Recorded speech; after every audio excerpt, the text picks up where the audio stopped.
Kasabay ng panahon ng tag-ulan, isinusulong ngayon sa Kongreso ang Typhoon Code of Practice Act. Sa ilalim nito, dapat magkasundo ang empleyado at kumpanya sa mga panuntunan pagdating sa pagpasok sa trabaho kapag masama ang panahon. Live mula sa tanggapan ng Pag-asa, may report si Katrina Son. Katrina. Emil, isang House Bill nga na naglalayo na maprotektahan ang kaligtasan ng mga empleyado na nagtatrabaho sa mga pribadong sektor, lalong-lalo na kapag malakas ang ulan o kaya naman ang bagyo, ang siyang isinusulong ngayon sa Kongreso. Alas 3 ng hapon kanina nang i-anunsyo ng palasyo ang pagsususpindi ng trabaho sa mga opisina ng gobyerno sa Kamaynilaan. Maging ang mga korte, maagang nagpauwi ng mga empleyado.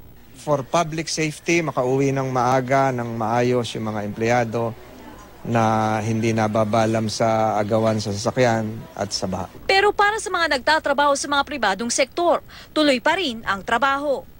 Kapag malakas at tuloy-tuloy ang pag-ulan, karamihan sa mga low-lying areas, lalong-lalo na nga dito sa Metro Manila, ay mabilis na bahain. Ngunit kahit ganito man ang sitwasyon, ay pumapasok pa rin ang mga empleyado sa kanilang mga trabaho. Dahil karamihan sa kanila kinatatakutan at pinangangambahan na makaltasan ang kanilang sasahurin. Tulad na lamang ni Mang Jake na nakatira sa Rojas District sa Quezon City. Bahain daw ang kanilang lugar, ngunit umulan man daw ng malakas, bumagyo o bumaha ay kailangan niyang kumayod. Ay sobrang hirap po dahil sa malakas ang agos, mataas ang tubig, kaya talagang hirap na hirap kami dito sa lugar namin. Talagang tumatawid kami rito ng bangka, lubid, sulpabida, balsa. Sa Kongreso, isinusulong ngayon ang panukalang House Bill 5358 o ang Typhoon Code of Practice Act.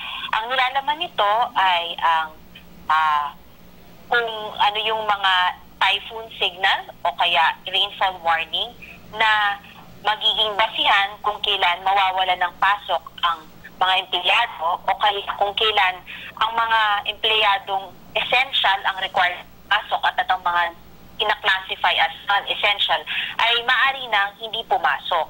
Sa ilalim nito, kailangan daw magkasundo ang employer at employee ng isang kumpanya sa mga panuntunan pagdating sa pagpasok sa trabaho tuwing masama ang panahon. Kung may mga essential employees na kailangan daw talagang pumasok, dapat daw idagdag dito kung ano ang magiging compensation nila o travel allowance at food allowance na maaaring maibigay ng kumpanya. Kung imposible na talagang pumasok, di rin daw ito maaaring ibawas sa sweldo ng empleyado.